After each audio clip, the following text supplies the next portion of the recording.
Number 2, what type of volcano is the most violent eruption type?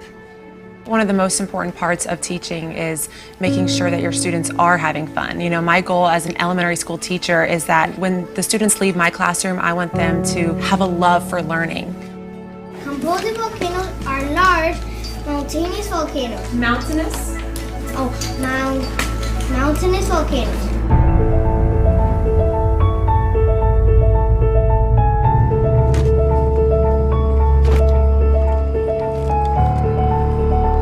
When I stand at the edge of a volcano and look into it, I feel like a kid again. I immediately realize why there is such a fascination with them. The Mavic is an excellent way to get a new perspective on nature. It is small enough to fit in our packs and is easy to fly, which allows us to get closer than we have ever before. And that's why we're using it to live stream to a classroom. Hi kids!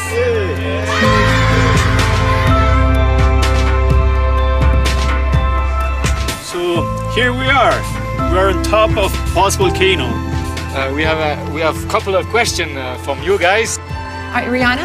How does the water get inside of the volcano? Most of the water comes from rain. The students ask us questions through Facebook and the text shows up right on the controller. We can respond in real time with our voice, directly through our phone, which is controlling the Mavic. Is it an active volcano? Yeah, this is definitely an active volcano. In the lake you can see that it's really hot. Mia? How high does it erupt? How tall is the volcano? Is there any trees? How did the acid get in the water? Drums can be used for education, and especially for stimulating kids to get into science. I have a huge responsibility every day. I have 37 students looking at me, and it's my job to motivate them and inspire them. And there's no better way than to have a live stream video from another part of the world.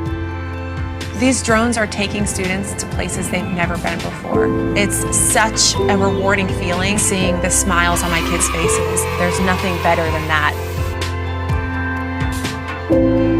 I wish I had the opportunity to see a volcano this way when I was a kid.